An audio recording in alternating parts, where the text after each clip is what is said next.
It was the 20th of May, 1943. Who are you? Giovanni, I'm living at Veninal camp in Bangor. Bangor?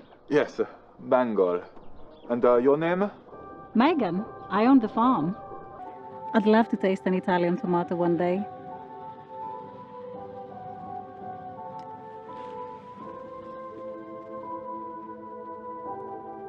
This war.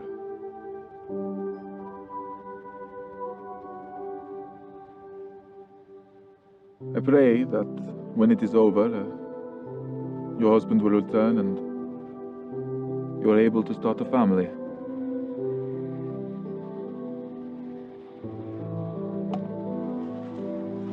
Time to finish your work.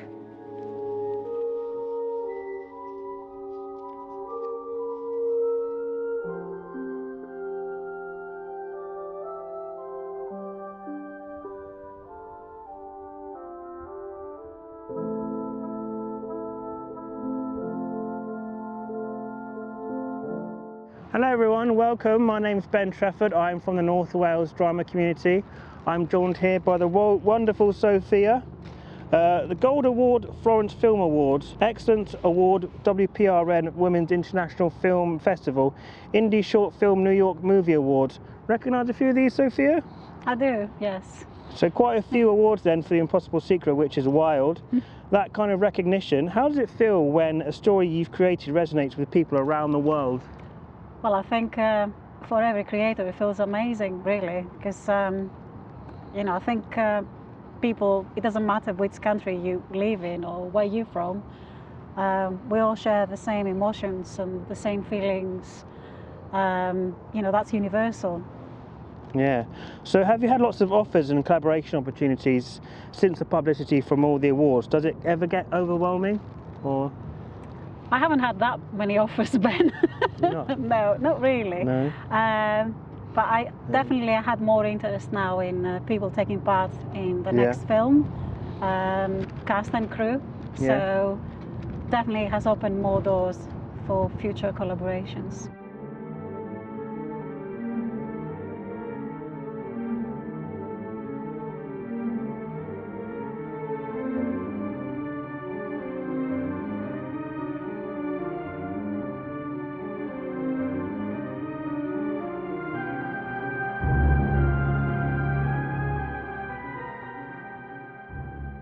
So let's talk about the Fatal Dilemma then, the next film you're going to be doing. What can you tell us about it so far? The Fatal Dilemma deals with themes of love, betrayal, corruption. Yeah. And I am interested in those themes. You know, I think there are themes that, again, apply to everyone, wherever you are in the world. And it deals with all these themes in a 40s setting in Colwyn Bay. It's based on, you know, local history. So in 1940, the Ministry of Food moved from London to Colwyn Bay. And they took over about, I think, 38 hotels in the area. Wow. So that's a fascinating story. Again, I do like my history. And what I did, I just came up with the idea of doing a film noir, so black and white film in the 40s with that story in the background, but it's a detective story. Yeah. It's quite a shift from Impossible Secret, right? Was that intentional? It wasn't really. It was just, it came up as an idea. I was very aware of the local history because there used to be a 40s festival going on in Colwyn Bay, so I knew the story. And then I thought, wouldn't it be nice to put Colwyn Bay back into the spotlight, because Colwyn Bay has, you know, a glorious past that not many people are aware of it. Okay. So I thought, why not make a film to put Colwyn Bay back into the spotlight? And also, I do like that story anyway. I grew up with 40s black and white films because my parents, they were both, you know, big fans of black and white film noir. So I did watch a lot of films when I was film noir when I was you know, 10, 11. So I think as you get older, all the experiences you have as a child and you know, growing up, they all, you know, come together, and then you come up with that idea to create, you know, that film. So.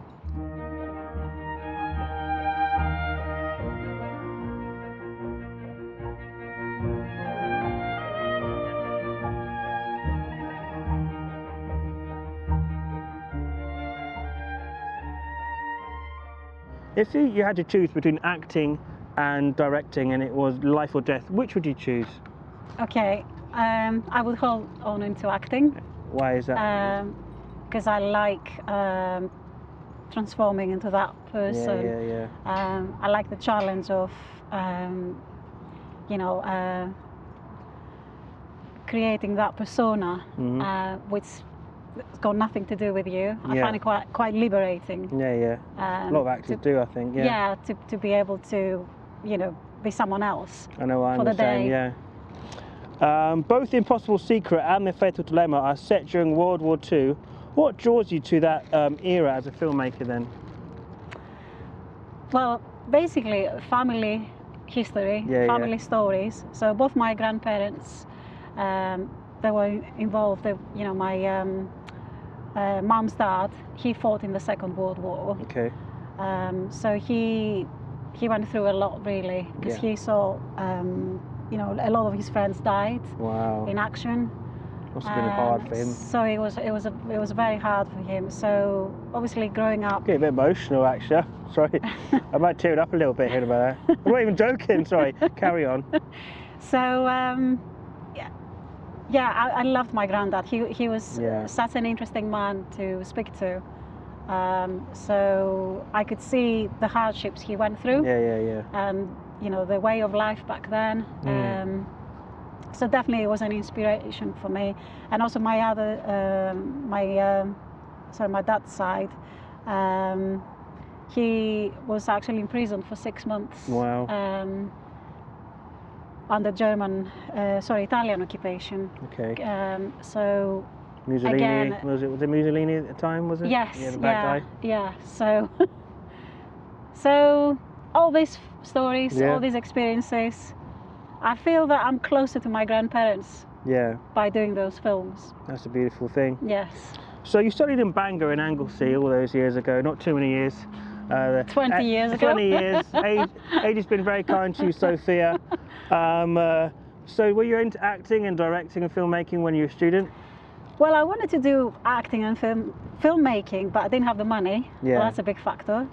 Acting, there wasn't a proper acting group at the time. There was a student acting group, but I went a few times, but then I just didn't carry on because my course was very intense. Yeah. I had a lot of work experience. There was a lot of work placements, so I couldn't really commit myself at the time.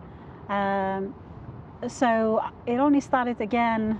But you did acting before uni, right? In Greece? I went, in Greece, yeah.